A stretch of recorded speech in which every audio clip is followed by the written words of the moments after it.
komputernya, Bu, tidak ada note, tidak ada komplain, dan tidak ada klaim dari divisi lain di dalam trouble ticket itu. Tapi dari siapa transfernya itu? Dari pengirimnya siapa begitu? Tidak ada. Jadi note-nya itu cuma itu kan, biasanya kan kita kalau di print buku ada ya di depannya tuh note-nya kalau misalnya ada uang masuk siapa gitu, paling nggak ada note nomor apa gitu kan. Ini nggak ada. Ini nggak ada, tulisannya itu invalid credit account currency. Makanya saya tanya gitu, ini apa? Ini dari siapa gitu kan? Terus nggak ada Bu, nggak ada note apa-apa. Berarti bener ini uang masuk ke rekening Ibu. Oke, tanggal 16 kejadian lagi. Halo Sobat Marka, kira-kira apa nih yang akan Sahabat Marka lakukan kalau tiba-tiba ada yang transfer uang 30 miliar ke rekening? Wah, langsung auto jadi sultan ya. Eits, jangan seneng dulu, karena siapa tahu nanti malah kita yang jadi tersangka. Jadi hal ini dialami oleh Ibu Indah Harini, seorang nasabah prioritas yang dilaporkan Bank BRI dengan tudingan tidak beritikat baik untuk mengembalikan dana salah transfer hingga miliaran rupiah. Jumlahnya nggak main-main loh. Tapi Ibu Indah ini nggak terima dengan tudingan Bank BRI yang bilang bahwa beliau itu tidak beritikat baik. Alasannya adalah karena beliau sudah melaporkan kasus salah transfer ke pihak BRI sejak awal. Nah, sebelum lanjut, jangan lupa klik tombol subscribe ya. Jadi di bulan November 2019, Ibu Indah Harini menerima 3 kali transfer dengan pengirim yang tidak jelas. Pada saat itu, pihak CSBRI menyatakan tidak ada note tentang siapa pengirim transfer tersebut. Nah, saat masuk lagi transfer di bulan November, Ibu Indah kembali lapor ke BRI. Setelah beberapa kali melapor dan terkesan tidak ada masalah dengan uang tersebut, Ibu Indah sempat bertanya kepada Tuhan ujian apa yang sebenarnya diberikan terkait uang salah transfer dengan jumlah yang besar itu. Setelah 11 bulan, Ibu Indah dipaksa mengembalikan uang tersebut ke Bank BRI. Gile, ini waktunya lama loh, bukan hitungan jam atau hari, tapi hitungan bulan, hampir setahun loh. Baru nggak ada angin, nggak ada hujan, tiba-tiba petir menyambar. Diminta untuk mengembalikan uang 30 miliar. Oh my God. Nah, tapi sebenarnya Ibu Indah ini nggak masalah kalau emang harus mengembalikan uang tersebut. Toh dari awal Ibu Indah ini sudah menanyakan sebenarnya siapa pengirimnya. Nah, yang jadi masalah adalah pihak Bank BRI ini tidak memberitahu dengan jelas sebenarnya siapa pengirim uang tersebut. Ujung-ujungnya malah disomasi dan diadukan ke Polda Metro Jaya hingga akhirnya ditetapkan menjadi tersangka. Nah, dari sini nih Ibu Indah mulai habis kesabarannya dan merasa sedang dikriminalisasi. Nah, jadi beliau mengadukan balik kasusnya dan meminta bantuan pengacara. Dari sinilah muncul trending kawal kasus Indah, di mana netizen menduga bahwa kasus itu berkaitan dengan oknum-oknum. Tapi masih dugaan loh ya. Hati-hati, bisa kena somasi kalau salah ngomong. Seperti dilansir kompas.com, seorang nasabah bernama Indah Harini menggugat PT Bank Rakyat Indonesia Persero Tbk atau Bank BRI usai mengaku dikriminalisasi dengan menggunakan UU nomor 3 tahun 2001 tentang transfer dana. Gugatan yang dilayangkan menyangkut kerugian imaterial karena Indah telah dilaporkan BRI ke Kepolisian Polda Metro Jaya. Bahkan, Indah juga menjadi tersangka akibat salah transfer serta diblokir rekeningnya. Kronologi gugatan versi BRI, kasus salah transfer ini merupakan kasus lama atau tepatnya sejak tahun 2019, namun baru mencuat di akhir tahun 2021.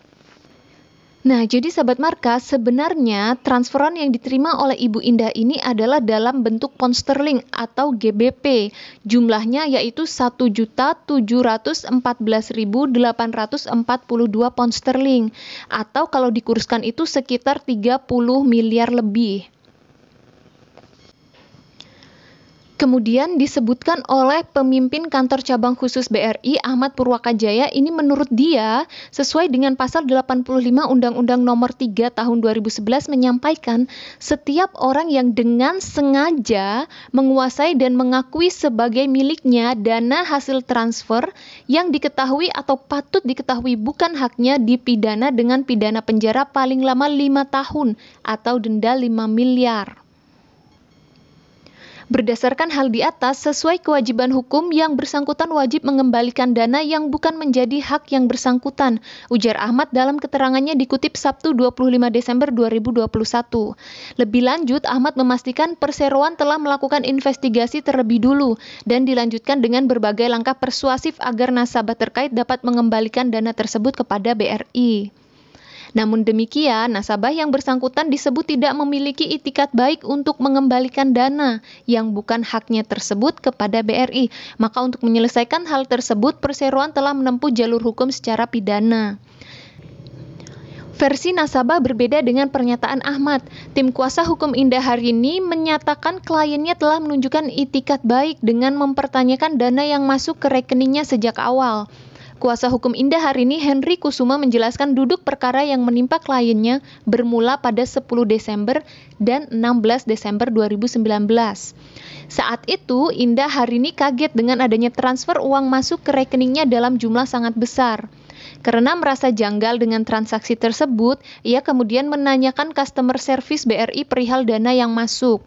Berdasarkan pengakuan kliennya, customer service BRI mengatakan tidak ada keterangan dan klaim dari divisi lain, berarti itu memang uang masuk ke rekening Indah Harini. Tetapi setelah beberapa bulan, bank menghubungi nasabah untuk mengambil uang tersebut. Ketika nasabah tidak bersedia, digunakan pasal pidana salah transfer, ujar Henry. Anggota kuasa hukum lainnya, Chandra, memastikan kliennya telah berkali-kali menanyakan kepada pihak bank terkait dana yang masuk ke rekeningnya. Klien kami tersinggung atas tuduhan tidak ada itikat baik, padahal klien sudah berkali-kali menanyakan perihal dana tersebut, kata dia. Bahwa mengingat waktu yang tidak patut kurang lebih 11 bulan, semestinya nasabah diberikan informasi yang jelas, jujur dan terbuka, tambahnya. Indah Harini, kata Chandra, sudah meminta surat resmi dan bukti yang menunjukkan salah transfer. Permintaan juga disampaikan pada tanggal 11 November 2020 dalam rapat Zoom dengan BRI. Pada saat itu, kata kuasa hukum Indah, pihak bank bersedia serta berjanji akan memenuhi keinginan Indah berupa bukti transaksi, surat resmi dan penawaran dari BRI.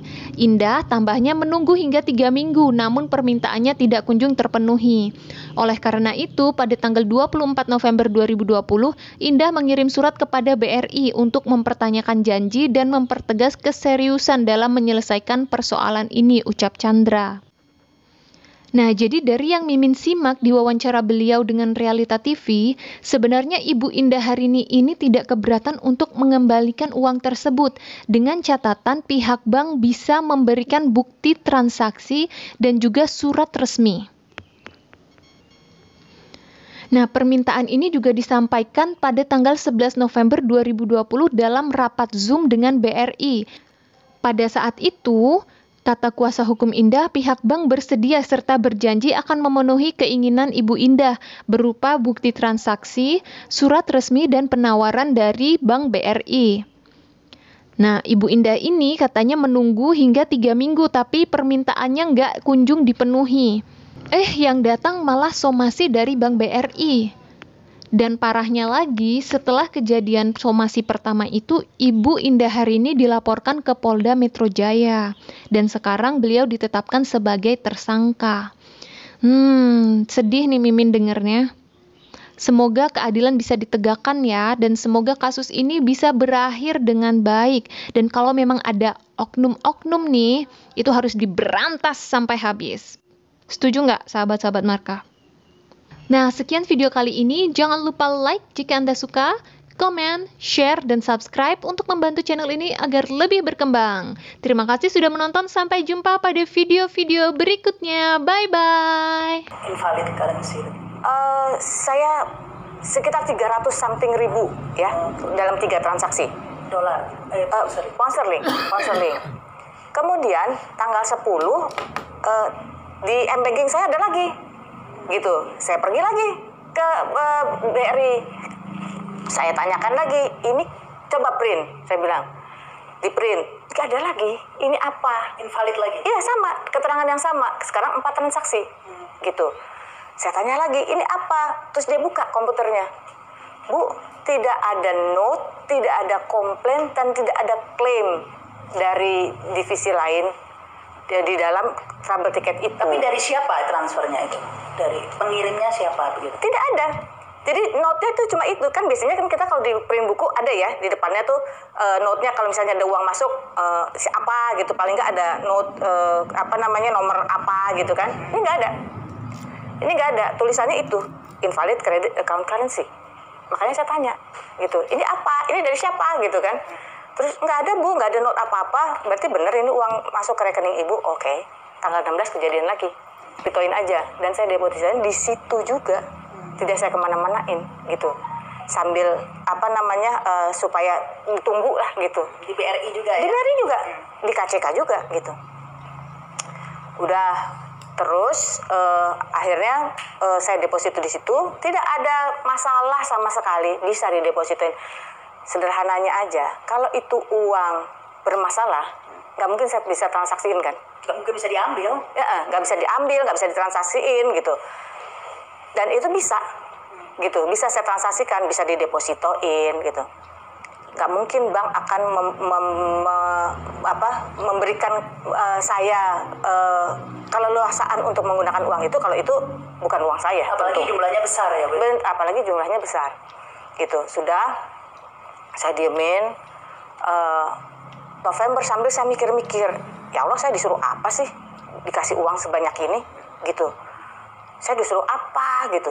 Sampai suatu hari saya menemukan surat Al-Qasas itu ayat 77.